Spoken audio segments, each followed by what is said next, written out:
Good afternoon, punters. Welcome back to the channel. Now we are on day 3 of counting down to the Cheltenham Festival with a video previewing every race, and today is the Champion Hurdle. But before we get into that, my last 2 tips have won at 15-2. Cocoa Beach, who won by 6 lengths, and Chaos Control, who won yesterday by 22 lengths, having been tipped up at 9-1, gambled into 6-1 and won as easy as you like. So if you haven't subscribed to the channel yet, please do. We are in some good form. I wouldn't want you to miss out on a winner or two. I've also got a Discord group which you are free to join. I'll leave the link for that in the description. Do get involved. There's plenty going on at this time of the year with Cheltenham, Aintree, the Grand National Weights, and plenty of decent action in between. So do make sure to get involved as much as you can. On to today then. The Champion Hurdle, Constitution Hill at 2-7, 1-3 in places. He's just going to win. I think it is as straightforward as that. If he got beat, it would be a major surprise because he hasn't shown any chinks in the armour in his career today. He's won his 2 starts this season. He's beat Epatante, who maybe hasn't been at her best. That's the argument some would make. I don't think she was given the toughest time in behind Constitution Hill on both occasions. She was probably ridden to get second, but saying that, Constitution Hill won by 15 lengths and 15 lengths again. So the form is strong. Epatante has won at Doncaster very impressively since, and to get an official rating of 173, you do have to be quite a good horse. I think he's got £6 or £7 in hand over State Man, who was impressive over Christmas, but you just think Constitution Hill is one of them horses that comes around every 10-20 years and is just an absolute freak, and of course is not one to get involved in on a betting side, at least for me, at 1-3, but you think he's going to be near impossible to beat. So if people do like backing short price favourites, this probably wouldn't be a bad one to get involved with. The main challenger is definitely State Man.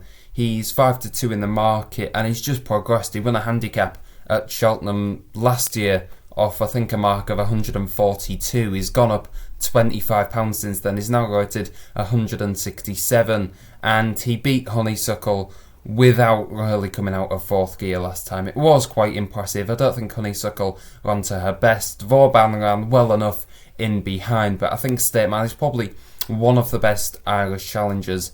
Tactics of this race, who knows what's going to happen. I think Constitution Hill, he could make all and when he could sit behind the pace and when it's not as if he's short of speed or stamina. So however this race develops, I think Constitution Hill will be too good anywhere. And I think with State Man, he could even be vulnerable for a place just because he's actually going to have to take on Constitution Hill. He will be ridden to win this race. If you look at some of the other horses in here, like the likes of Vauban, he's going to be held up out the back. He's going to be ridden to place because realistically he doesn't have much of a chance. And I think Vauban, if he just keeps nice and cool early on, stays out the back, State Man and Constitution Hill go tearing off in front, maybe like Vassal Vega and High Definition did at the Dublin Racing Festival. There's only going to be one winner there, and that's Constitution Hill. State Man will be going backwards. I think Vauban in the without Constitution Hill market wouldn't be the worst shout of all time. He's about 11-4, or you can back him each way at 8-1. I think he's probably the value in this race. Whether he's going to win it, he's probably not going to beat Constitution Hill. Hill wins this 8 or 9 times out of 10.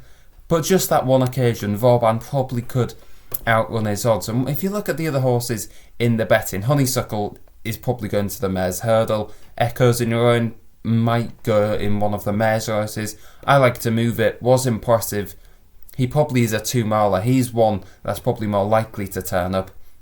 Love Envoy will be in the Mares, so will Epatante. Sharjah was beaten at very short odds last time. Zanahiyr is no good, and Pied Piper Connections, I was talking about maybe running him in a handicap. So it could be a real occasion where there might only be 5 runners in the Champion Hurdle, and that makes the anti-post betting now of a 5th for 3 places for Vauban at 8-1 not the worst shout in the world. I have had a little bet on Vauban at 8-1 and bigger prices earlier on in the season, probably because he won me quite a lot of money in the Triumph. It's probably a little bit of a heart over head. I don't think he can win this race 9 times out of 10, but Vauban at 8-1 probably would be the value selection in the Champion Hurdle now. I think the forecast Constitution Hill to beat Stateman to beat Vauban will be a very popular one on the day, and probably proved right. Although I will be having a little bet on Vauban to beat Stateman on the day most likely. So that's all from me. The Champion Hurdle wrapped up in 5 minutes. Thanks a lot for watching. Next up we'll be talking through the Mares Hurdle, which promises to be a very interesting race. So that's all from me. A huge thanks for watching. Don't forget to subscribe and join the Discord group, and I'll see you tomorrow for the Mares Hurdle.